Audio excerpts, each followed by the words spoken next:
నమస్తే, welcome to frankly with Telakapalli. సమకాలీన రాజకీయ అంశాలు, లేటెస్ట్ పొలిటికల్ అప్డేట్స్ అందించడానికి మనతో పాటుగా సీనియర్ సంపాదకులు తెలకపల్లి రవి గారు చదువుతున్నారు. రవి గారు నమస్తే సార్. నమస్తే వర్మ సార్. అటు పవన్ కళ్యాణ్ గారు, ఇటు జగన్మోహన్ రెడ్డి గారు, అసలు ఆంధ్రప్రదేశ్ రాజకీయాల్లో ఏం జరుగుతుంది? ఒకరికొకరు సవాల్ విసురుకుంటున్నారు, బెదిరింపులు చేస్తున్నారు. నేను వస్తే ఇది చేస్తాను అంటున్నారు, నువ్వు వచ్చే లోపు మేమే ఉన్నాం కదా, మేము ఇచ్చేస్తామని ఆయన. అసలు ఎటువైపు వెళ్తుంది? అసలు ఎన్నికలు ఇప్పుడు అప్పుడే లేని ఈ నేపథ్యంలో ఎందుకు ఇంత సీరియస్గా రియాక్ట్ అవ్వాల్సి వస్తుంది చాలా అంశాల మీద? అశాంతి అయితే చాలా బలంగా నెలకొంది. అశాంతి, అసహనము, ఒక విధంగా ఒకరినొకరు అంటే ఒకరి ఉనికిని ఒకరు సహించలేని ఒక పరిస్థితి అయితే స్పష్టంగా ఏర్పడింది. పవన్ కళ్యాణ్ మొన్న మాట్లాడింది అంటే ఆయన నిన్న ఇంకా చాలా తీవ్రంగానే మాట్లాడారు. సో ప్రాణాలు తీసుకోవడం లాంటి దాకా వెళ్ళాడు. యోగి ఆదిత్యనాథ్ రాజ్యం వస్తుందన్నాడు. యోగి ఆదిత్యనాథ్ రాజ్యం అంటే బుల్డోజర్ రాజ్యం. బుల్డోజర్ రాజ్యం వద్దని సుప్రీంకోర్టు కూడా చెప్పింది. కానీ పవన్ కళ్యాణ్ ఆ స్థాయిలో చెప్తే తప్ప లాభం లేదనే ఒక దీంతో ఉన్నట్టుగా ఉన్నాడు. ఆయన అలా చెప్తుంటే వీళ్ళేమో దాన్ని పూర్తిగా తీసేస్తున్నారు. అయితే ఇదంతా ఎక్కడ మొదలైంది అంటే మళ్ళీ జగన్మోహన్ రెడ్డి పీపీఈపీల కింద తీసుకున్న మెడికల్ కాలేజీలు తీసుకుంటే వాళ్ళని మేము జైల్లో పెడతాం, మేము వచ్చిన తర్వాత అధికారులందరినీ తగినంత ప్రతి వాళ్ళకు కూడా మేము చేస్తామని అది వరకు ఐపీఎస్లను వాళ్ళని హెచ్చరించారు.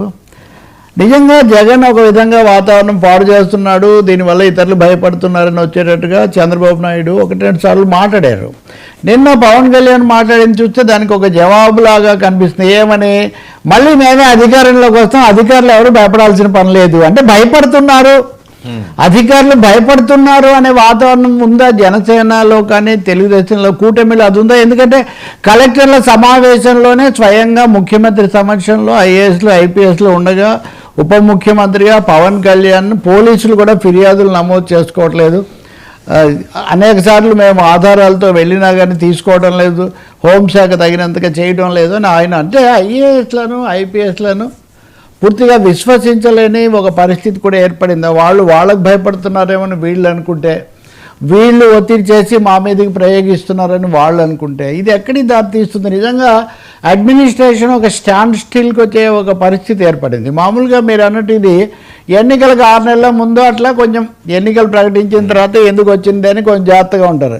ఎవరో ఎందుకు ఇప్పుడు ఆయన అప్పుడు ఎన్నికల అధికారిగా ఉన్న గోపాలకృష్ణ ద్వివేది ఆయన పేరు అనుకుంటాను, చంద్రబాబు నాయుడు గారు ముఖ్యమంత్రిగా ఉండగా అక్కడికి వెళ్ళి 2019 నాటి మాట.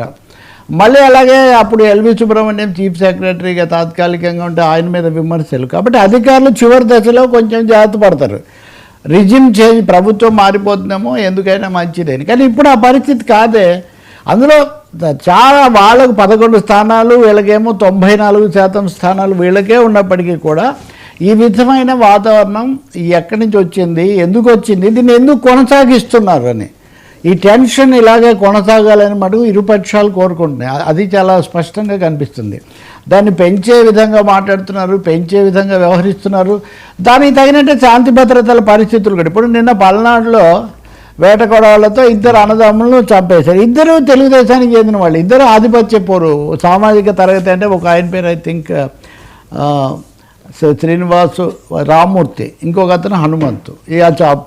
అటు చేసిన వాళ్ళు కూడా వాళ్ళే. అంటే ఆధిపత్య పోర్లు కూడా ఎప్పుడైతే అడ్మినిస్ట్రేషను అలజడి రాజకీయమైన ఒక ఉద్రిక్తత వస్తుందో స్వార్థపర శక్తులు, ఈ కక్షిదారులు లేకపోతే ఇట్లాంటి వాళ్ళు అడ్వాంటేజ్ తీసుకుంటారు. సో ఒక వాతావరణం మటుకు ఒక కనిపించని ఉద్రిక్తత, ఉపశమనం లేని ఉద్రిక్తత ఇప్పుడు ఆంధ్రప్రదేశ్లో నెలకొంటూ ఉంది. ఇది ఏమాత్రం క్షేమదాయకం కూడా కాదు.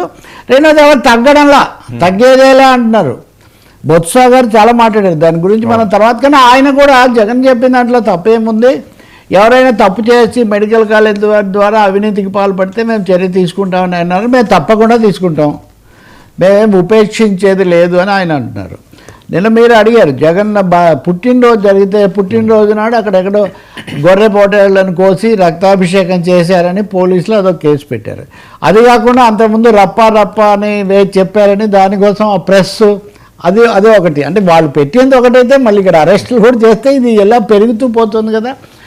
ఓ గర్భవతిని ఏదో చేశారు అని వాళ్ళు చెప్తే ఆమెను ఆసుపత్రిలో చేరిస్తే ఇవన్నీ కట్టుకథలు, మా వాళ్ళను అనవసరంగా వేధిస్తున్నారని వీళ్ళు. అంటే పుట్టినరోజు వేడుకలు కూడా ఒక పట్టుదలలకు, యుద్ధాలకు, మీడియాలో పెద్ద స్టోరీలకు నిలయమైపోతుంటే ఒకరినొకరు ఆ విధంగా చిత్రించుకోదలుచుకున్నారు. అంటే రెండో వాళ్ళు పూర్తిగా రౌడీల పార్టీ అనేసారు కదా. ఇప్పుడు పవన్ కళ్యాణ్ నిన్న మాట్లాడుతూ అది పూర్తిగా స్టేట్ రౌడీల పార్టీ లాగా ఉంది, అది నాకు ఒక్కొక్కసారి అనిపిస్తుంటుంది అని. సో వాళ్ళు రౌడీల పార్టీ అన్నాక రౌడీలకు యోగి ఆదిత్యనాథ్ ట్రీట్మెంట్ అంటే, యోగి ఆదిత్యనాథ్ అంటే ఇక్కడ పవన్ కళ్యాణ్ గారు సనాతన కాబట్టి ఆయనకు యోగి ఆదిత్యనాథ్ ఆదర్శంగా కనబడవచ్చు, కానీ అనేక విషయాల్లో ఉత్తరప్రదేశ్ ఏమంత ఆదర్శంగా లేదు. రెండవది అదే పని కదా అంతకుముందు జగన్మోహన్ రెడ్డి చేసింది, విధ్వంసం అంటే బుల్డోజర్తోనే కదా విధ్వంసం చేస్తారు. యోగి ఆదిత్యనాథ్ అప్పుడు కూడా చెప్తుండేవాళ్ళు.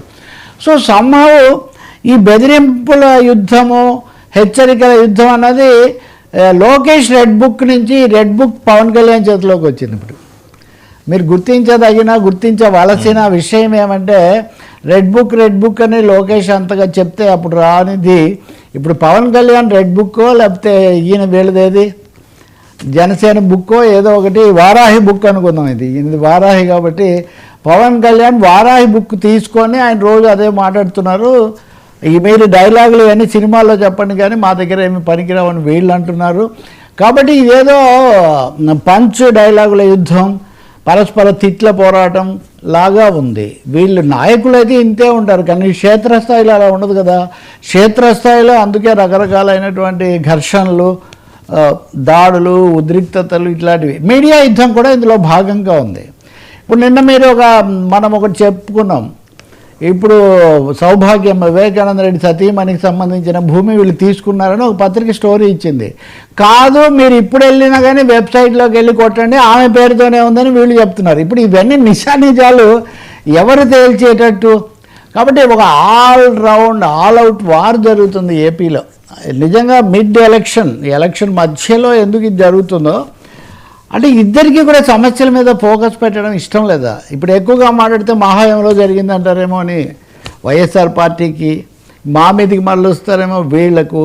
ఈ ఇద్దరి మధ్యలో ఈ బీజేపీ కూడా నిన్న రంగప్రవేశం చేసి వాళ్ళు కూడా ఒక యాత్ర జరిపి ఇవన్నీ కూడా వాళ్ళు కూడా చేశారు. ఎంతసేపు కూటమిలో మేము కదా అసలు కేంద్రాన్ని పాలిస్తున్నాం, ఎంతసేపటి పవన్ గురించే అయిపోయి మా పరిస్థితి ఏమైందని వాళ్ళు కూడా రంగంలోకి వచ్చి ఈ మధ్య సత్యకుమార్ కూడా ఇందులో గట్టి మిగతా వాళ్ళకంటే సీరియస్ డైలాగ్స్ ఆయన ఇస్తున్నారు. కానీ నేను చూసింది ఒకటి, పత్రికల సంపాదకీయాలు కూడా